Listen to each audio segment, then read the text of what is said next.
Welcome back बच्चों। आप सभी का नए सेशन में बहुत बहुत स्वागत है। प्रथम आप सभी को नए साल की बहुत बधाई है। 2021 आपके लिए बहुत उन्नति भरा, आशादायी, आनंदी हो, ये शुभकामनाएं। अब हम एक नए सेशन में एक नए सब्जेक्ट की ओर जा रहे हैं, भूगोल की ओर जा रहे हैं। ठीक है, और भूगोल सब्जेक्ट में हम सातवीं कक्षा का भूगोल, इस सब्जेक्ट में, इस विषय में हम नौवा लेसन है, नौवा पार्ट है कृषि।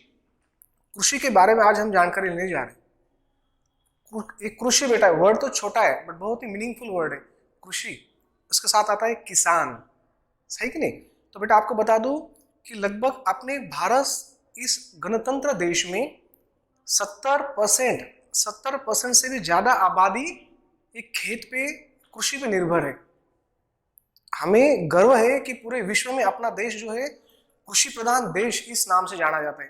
कृषि प्रधान यानी किसान को हम एक मीडिएटर, मध्य रख के देश को चलाते हैं। हम ये बोलने में बेटा बिल्कुल हमें किसी को हिचक नहीं होनी चाहिए। अपना इतना बड़ा देश किसान चलाते हैं, फार्मर चलाते हैं, हमें उन पे गर्व है। इसीलिए तो फिर हमने कहा है जय जवान जय किसान। जवान अपने इंडियन बॉर्डर पे, भारत के सरहद पे देश के लिए लड़ रहे, तो किसान देश के अंदर हम सबके लिए काम कर रहे। ठीक है, तो बेटा इस लेसन जो है, इस पार्ट है कृषि में, हम देखने जा रहे हैं मुख्य दो पार्ट। एक होता है कृषि पूरक व्यवसाय और सेकंड पार्ट होता है जो कि कृषि के प्रकार। अब कृषि के प्रकार एक बहुत बड़ा पार्ट है, इसलिए हम उसे नेक्स्ट सेशन में लेने वाले हैं। अभी हम जो इसका बेसिक पार्ट है, प्रथम पार्ट है, भाग है, जो कि कृषि पूरक व्यवसाय, इसके बारे में जानकारी लेने जा रहे हैं। बच्चों मैं बता दूं आपको कि किसान काम तो बहुत करता है खेत में, बट जितना चाहिए उतना उन्हें मुनाफा नहीं मिलता। हम यहाँ नागपुर में अपने अपने घर में बेटा, घर में बैठ के ऑनलाइन क्लासेस अटेंड कर रहे हैं, एसी में बैठे, फैन में बैठे, बड़े बड़े गाड़ियों में घूम रहे हैं, बट वो किसान दिन भर खेत में काम करता है, धूप में काम करता है, फिर भी उन्हें इतना मुनाफा नहीं मिलता। इसी का एक बड़ा उदाहरण है, आज दिल्ली में कई लोग, कोई संगठन, किसान का संगठन वहां पे आंदोलन कर रहा है कि नहीं?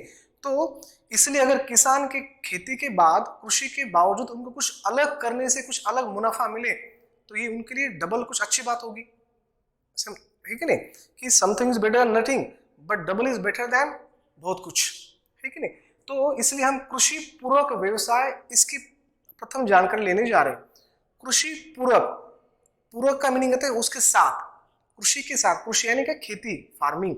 अब खेती के साथ कुछ और अगर किसान करे तो डेफिनेटली उनको कुछ अलग इनकम आएगी, मुनाफा आएगा, उनका घर अच्छे से चलेगा। किसान के घर के बच्चे भी बड़े बड़े स्कूल में पढ़ेंगे ना, आप जैसे, है कि नहीं? तो बेटा कृषि पूरक व्यवसाय में सबसे पहले बड़ा मुद्दा आता है पशुपालन का। पशुपालन, पशुपालन ये आज से नहीं, बहुत सालों से, इवन प्राचीन समय से ये हो रहा है। पशु, पशु का वर्ड ही होता है एनिमल, प्राणी। कौन सी प्राणी? जो प्राणी हम घर पे, घर में अपने पालते हैं। पेट एनिमल में बेटा हम लोग दो तीन ही नाम सुनते हैं, डॉगी यानी डॉग, बिल्ली, है कि नहीं? ये तो पेट एनिमल हो रही, इनसे हमें कोई उत्पादन नहीं मिल रहा। ठीक है, ये पेट एनिमल है, इन्हें पालो, इन पे दया माया जो करना है करिए, इनसे प्यार करो। बट कुछ ऐसे एनिमल है कि जो कि कृषि पूरक व्यवसाय में बहुत ही महत्वपूर्ण रोल अदा करते हैं। अब उसमें जैसे देख लीजिए हम लोग कि अलग अलग पशुओं को पालकर उनसे विविध उत्पादन प्राप्त करना, विविध कार्यों के लिए उपयोग करना, यह पशुपालन का मुख्य जो कि है इंपॉर्टेंस, वहां पे उद्देश्य है, मुख्य उद्देश्य है कि विविध प्रकार के एनिमल्स को अपने घर में रखो, उनके खेत में उनके अलग अलग उनके यूज करो, उपयोग में लाओ, उनसे जो कुछ मिलेगा, उनसे कृषि पूरक के नाम पे उनसे कुछ मुनाफा आएगा, वो किसान का कुछ भला होगा। अब जैसे देखिए इसमें पशुपालन में इंपॉर्टेंट पार्ट आता है मवेशी पालन। अब मवेशी क्या है? गाय, बैल, भैंस, भैंसा आदि, इन्हें मवेशी बोलते हैं। अब इनका उपयोग क्या होता है? जैसे देखिए, अब जैसे कि बैल, बैल हो, भैंसा हो, इनको कृषि कार्य के लिए उपयोग में लाया जाता है। आप लोगों ने कई बार देखा है फार्मर के साथ उनके घर बैल होना, यानी ये उनकी जोड़ी है। किसान के साथ बैल घर में होता ही होता है, गाय होती ही होती है। आज हम बेटा नागपुर में पैकेज जो दूध आपके घर में सुबह आज आपने चाय पी, सबने पी, मुझे पता है लोगों ने दूध पिया, कुछ बच्चों ने उसमें कुछ कॉम्प्लान डाला, बोर्नविटा डाला, बट ये हम भूल गए कि वो दूध कहाँ से आए। वो दूध किसी किसान के घर से, उनकी गाय से, उनके भैंस से आए। तो हमें जब भी आपके हाथ में आपकी मम्मी दूध देती है ना बेटा, तो मनी मन कुछ सेकंड उस किसान के लिए धन्यवाद जरूर बोलिए। मनी मन बोलिए कि जिस गाय ने मुझे दूध दिया उनके लिए धन्यवाद, जिन किसान ने दूध निकाल के नागपुर भेजा उनके लिए बहुत बहुत धन्यवाद। ठीक है। अब जैसे कि एक पॉइंट यहाँ पे है कि कृषि कार्य हेतु उनका उपयोग किया जाता है। सेकंड इंपॉर्टेंट पार्ट है दूध प्राप्त करने हेतु, जो अभी हमने उसके बारे में यहाँ पे चर्चा की। गाय भैंस इन्हीं के दूध से तो हम लोग चाय बनाते, बहुत महत्वपूर्ण है। ठीक है, इसलिए तो हम आगे का पॉइंट भी बेटा, इसलिए तो हम गाय को गौ माता बोलते हैं। गाय को गौ माता इसलिए बोलते हैं, अगर हम बचपन में अगर अपनी मम्मी के बेटा दूध पीते हैं तो उसके बाद जब बड़े होते हैं तो हम अपनी इस गाय का दूध पीते हैं, और गाय भी तो अपनी माँ जैसी है। इसलिए उन्हें हिंदी में स्पष्ट में कहा है, स्पष्ट स्वरूप में कहा है कि गाय को हम गौ माता बोलते हैं। देन बकरियां एवं भेड़ पालन। बकरियां बेटा, भेड़ एक ऐसे प्राणी है, एनिमल है कि जो वेस्ट है ना वो खाते हैं। जैसे फॉर एग्जांपल देखिए कि गाय क्या खाती है, गाय घास खाती है। ओके, बैल घास खाएगा, उनके लिए अलग से कुछ बनाना पड़ेगा, काट के लाना। बट पता है बेटा, बकरियां भेड़ क्या करते हैं, बड़े बड़े पर्वतों पे, माउंटेन पे, वहां पे जो यानी छोटे छोटे बुशेस होते, छोटे छोटे पेड़ पौधे होते, खुद ही खाते हैं, उनको तोड़ के डालने की जरूरत नहीं होती। यानी वो जैसे कि मान लीजिए बेर, आपने बेर खाए होंगे, बेर, तो बेर के पत्ते वो बकरियां खाती है, भेड़ खाती है, और खुद ही वो बेर के पेड़ पे चलेंगे, ऊपर खुद जाएंगे, पत्ते खाएंगे, और वो भी क्या है, आयुर्वेदिक है कि नहीं। तो देखिए, और भेड़ बकरियों का बेटा उपयोग क्या है, बहुत बड़ा उपयोग है। मांस उत्पादन के लिए, मीट मांस उत्पादन के लिए भारत में सबसे ज्यादा बकरी का मांस का उपयोग होता है, भेड़ का मांस का उपयोग होता है। कुछ लोग जो नॉनवेज खाते हैं, जो कि मांस का सेवन करते हैं, मांस खाते हैं, उन सबको पता है कि बकरियां, भेड़, इनका मांस सबसे ज्यादा बिका जाता है। उसके बाद ही भेड़ से ऊन निकाली जाती है। भेड़ यानी जैसे कि राजस्थान, कुछ ऐसे कुछ जगह है राजस्थान वगैरह, वहां पे क्या है, माउंटेन के प्रदेश में भेड़ बहुत ज्यादा है। भेड़ यानी क्या है, वो शीप। तो बेटा उनसे ऊन निकाली जाती है। जैसे अभी ठंडी चल रही है, ठंडी के मौसम में हम क्या करते हैं, ऊन की स्वेटर पहनते हैं। तो जो स्वेटर पहनते हैं ना, ऊन भेड़ के ऊपर के बालों से निकाल के ही बनाते हैं। इवन बड़े बड़े ब्लैंकेट बनाते, चद्दर बनाते। क्यों? क्योंकि भेड़ के उत्पादन से। तो बेटा देखिए, बकरियां हो, भेड़ हो, दोनों से भी क्या हो रहे हैं, किसान के खेत में एक तो जो बेर वगैरह ऐसे पेड़ है, उनसे वो उनका पेट भर रहा, पहली बात। दूसरी बात, उनसे वो किसान को अच्छा उत्पादन, उनको किसान को अच्छा मुनाफा भी हो रहा, आमदनी अच्छी बढ़ रही है। हाँ तो बच्चों, कि बकरियां एवं भेड़ पालन के बाद हम नेक्स्ट पॉइंट की तरफ जा रहे हैं बेटा, मुर्गी पालन। बेटा देश में कोई किसान होगा ही नहीं कि जिसके घर में मुर्गियां नहीं पाली जाती। ठीक है, तो बेटा मुर्गे को एक तो क्या है, उनको खाना डालने की अलग से कोई जरूरत है ही नहीं। वेस्टेज जो भी आपने घर का कुछ खाना बचा हो, या घर में कुछ गेहूं वगैरह पड़े हो, बाहर फेंक दो, बेचारे खा के अपना पेट भरते। और उपयोग तो बेटा सबसे ज्यादा है। सबको पता है कि मुर्गियों का जो चिकन बोलते हैं उसे इंग्लिश में, मांस वगैरह, वो बहुत ही तौर पे, बहुत ही बड़े नंबर में इंडिया में बिका जाता है। कुछ आपने वर्ड भी सुने होंगे, कुछ जैसे मान लीजिए बॉयलर वगैरह, ये मुर्गी को टाइप से, जो कि इससे बहुत ज्यादा मांस मिलता है और उससे उत्पादन बहुत अच्छा मिलता है। और बेटा मुर्गियों का सेकंड एक और एक अच्छा उपयोग है, सबको पता है, अंडी उत्पादन। बेटा मुर्गियों के अंडे जो होते हैं, आपको पता है उसमें प्रोटीन की मात्रा बहुत ज्यादा होती है।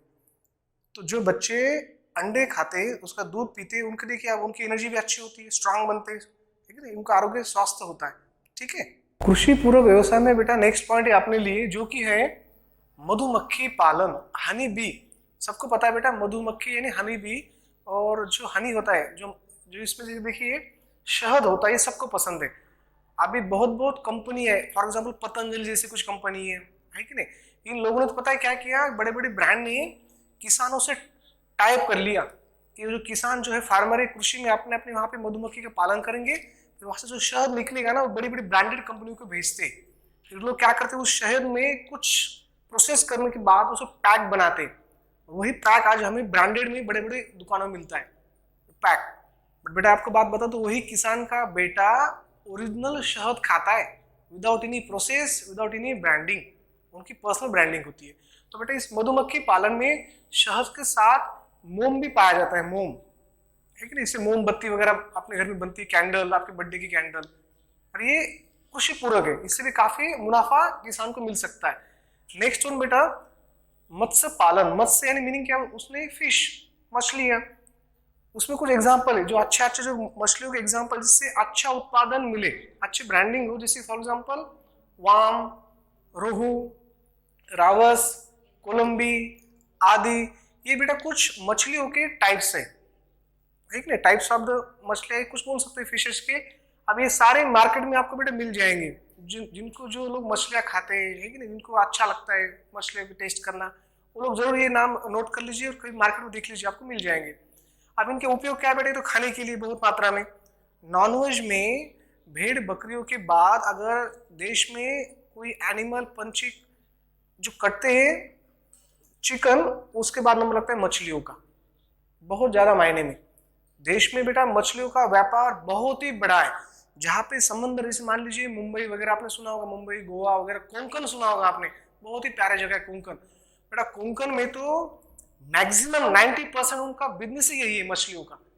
इंडिया की मछलियां बेटा पैकिंग करके वो देश के बाहर भेजते हैं, उसके विथ बैनर बढ़िया एकदम ब्रांड करके। तो ये भी खेती पूरक व्यवसाय है, इससे भी किसान को काफी मुनाफा मिलेगा। अब इससे बेटा मछलियों से सिर्फ खाने के लिए नहीं, इससे विविध प्रकार के तेल, ऑयल भी बनाए जाते हैं, जो जैसे मान लीजिए कि वो फॉर एग्जांपल कि बोन्स की कुछ बीमारियां हो, हड्डियों की, उसके लिए काम में आते हैं, जो कि मेडिकल में स्टोर में आपको मिल जाती है। देन नेक्स्ट वन पार्ट इसी व्यवसाय में है रेशम की खेती। आपने रेशम का रुमाल सुना होगा, आपकी मम्मी के पास बेटा रेशम की साड़ी होगी, है कि नहीं। अभी रेशम की रुमाल साड़ी कैसी बनी, पहली बात तो बेटा रेशम जो होता है ना बेटा बहुत ही अच्छा प्रकार है, कॉस्टली होता है, लिमिटेड एडिशन में मिलता है, तो इसलिए क्या है उसकी डिमांड भी काफी है। शादियों में लोग रेशम की जो होती है साड़ी पहनते हैं। अब जो रेशम बेटा बनता है वो एक विशिष्ट कीड़े से बनता है, वो कीड़ा कोश बनाता है। इसका फोटो बेटा मैं फ्लैश करूंगा, आप लोग देख पाओगे। तो जो कीड़ा है बेटा वो क्या करता है, कोश बनाता है, और उस कोश के सहायता से वो एक धागा, तंतु बनता है, और उस धागे से क्या करते हैं हम लोग, रेशम बनाते हैं। अब रेशम से क्या है, मुलायम हमें वस्त्र मिलेंगे, बहुत अच्छे अच्छे रेशम के शर्ट्स मिलते हैं, ब्रांडेड चमकने वाले, पार्टी वेयर जो हम बोलते हैं वो रेशम से तो बनते हैं। साड़ियां मिलती है जो कि सभी लेडीज को पसंद है, रेशम से मिलती है। और ये जो क्या है बेटा वो खेती के लिए बहुत, यानी कृषि के लिए क्या है, बहुत ही पूरक है। अब ये कैसे, जो बेटा रेशम के जो विशिष्ट प्रकार का जो बेटा कीड़ा है ना, वो जो कीड़ा जो प्लांट का बेटा वो खाता है ना, वो प्लांट वो किसान अपने खेत में बोएगा, वहां पे वो उगाएगा, उस प्लांट के जो पत्ते वो कीड़े खाते हैं, उसे बेटा श्वेत तंतु बोलते हैं। तो इससे क्या होता है कि वो किसान अपनी खेती में यानी कृषि में वही पीछे उस प्लांट को बोएगा, उसके जो छोटे छोटे उनके लीफ है, वो लीफ को कीड़े खाएंगे, उससे कोश बनेगा। देखिए एक के डिपेंड एक, उसको कहीं बाहर से केमिकल लाने की जरूरत नहीं पड़ी, पूरा उसकी खेती में अवेलेबल है, ठीक है। और फिर इसी के बेटा दौरान एक लास्ट पॉइंट है जो कि कृषि पूरक में आता है, नर्सरी का व्यवसाय। नर्सरी यानी आपकी स्कूल वाली नर्सरी नहीं, junior college, junior KG, senior KG, no, वैसे नहीं। नर्सरी नहीं, क्या पौधा घर उसे बोलते हैं, जहाँ पे पौधे मिलते हैं। अगर आप बेटा कहीं बर्डी की तरफ जाते हो नागपुर में, धर्मपीठ के साइड में, तो आप बेटा आप देखोगे उस रोड के साइड में बड़ी सी एक नर्सरी है, धर्मपीठ कॉलेज के आसपास। पता है वो लोग क्या करते, नर्सरी में पीछे पैक में पौधे छोटे छोटे लगाते, फिर रोड पे आगे आके बेचते। एक तो बेटा बहुत अच्छा पुण्य का काम कर रहे हैं कि प्लांट्स, पौधे बना के लोगों को बेच रहे हैं, यानी उनके पैसा तो मिल रहा है और लोगों को आशीर्वाद मिल रहे हैं, वनस्पति या प्लांट्स बढ़ा रहे। तो ये बेटा उड़ीसा क्या फूल उत्पादन के लिए, औषधि वनस्पति के लिए काम आता है। आपने सुना होगा एलोवेरा, कुछ नाम सुने, तुलसी। ये नर्सरी के व्यवसाय में इसके बहुत ज्यादा मायने में, इसकी क्या है, उनको कृषि पूरक है, उनको फायदा होता है। और इससे आर्थिक रोजगार, सिंपल सी बात है, अगर नर्सरी में किसान, अगर आपने खुद की खेती में कुछ आधा एकड़ वगैरह नर्सरी करेगा, अच्छा से प्लांट वहां पे वो पौधे लगाएगा और बाहर मार्केट में बेचेगा, सिंपल है। आपने खुद के खेती में उन्होंने वही की मिट्टी के उन्होंने पेड़ पौधे बनाए, पैकेट पैक किए, मार्केट में बेच दिए, यानी ये हो गया कृषि पूरक, परफेक्ट। आमदनी तो आमदनी हो गई और किसान अपने खेत में खुद के कराए, उसके बाहर किसी कंपनी में जाने का काम भी नहीं पड़ रहा। ये कुछ बेटा पार्ट थे जो आज हमने देखे, ये पूरे कृषि पूरक है, जिससे किसान को लाभ ही होगा, ठीक है। चलिए बेटा यहाँ पे हम रुक रहे हैं, जो नेक्स्ट पार्ट है कृषि के प्रकार, वो अगले वीडियो में हम जरूर देखेंगे। सभी बेटा घर पे रहिए, सुरक्षित रहिए। वंस अगेन नए साल की बहुत शुभकामनाएं। Thank you.